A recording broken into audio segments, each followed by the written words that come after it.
آج ایک ایسی ڈش کی بات کرتے ہیں جو ہزاروں سالوں سے انسان کے کھانے میں شامل ہے.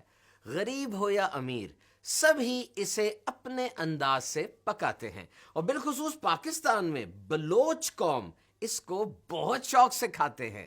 سب سے بڑھ کر یہ کہ جو حدیث شریف میں آیا کہ حضور صلی اللہ تعالی علیہ وسلم کا محبوب ترین کھانا روٹی کا سرید تھا، اور اس کے بارے میں ہمارے پیارے آقا صلی اللہ علیہ وسلم نے یہ بھی فرمایا برکت 3 چیزوں میں ہے: مسلمانوں کے اجتماع، سرید اور سحری کے کھانے میں. سب سے پہلے حضرت ابراہیم علیہ السلام نے سرید تیار کیا. یہ ڈش روٹی کے ٹکڑوں کو گوشت کے شوربے میں بھگونے سے بنتی ہے، اور اس میں بوٹیاں وغیرہ بھی شوربے میں مکس ہو جاتی ہیں. اور اگر ہم اس کو ڈیفائن کریں so it's actually bread crumbs soaked in a soup. عالمی وبا کے دنوں میں جب سانس کا انفیکشن بڑھتا چلا جا رہا ہے تو نبراسکا یونیورسٹی کی ایک تحقیق کے مطابق پھیپھڑوں کے انفیکشن میں یہ بہت مفید ہے، اور سوپ پینے سے جو ایک خاص فیلنگ سی آتی ہے وہ بالکل مسل ریلیکسنٹ کی طرح ہے، اور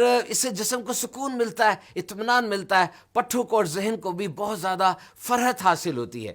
تو گوشت روٹی سے بنی ہوئی یہ اسپیشل ڈش یعنی سرید اس معیار پر پورا اترتی ہے اور غذائیت سے تو بھری ہوئی ہے.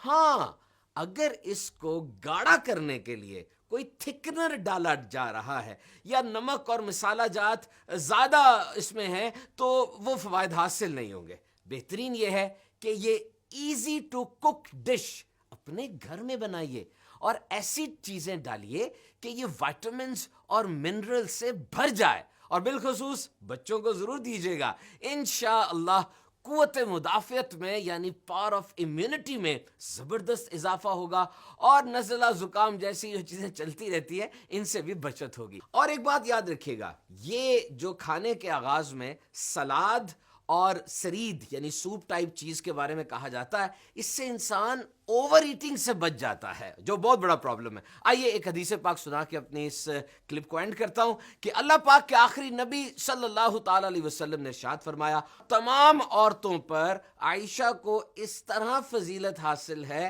جس طرح تمام کھانوں پر سرید کو.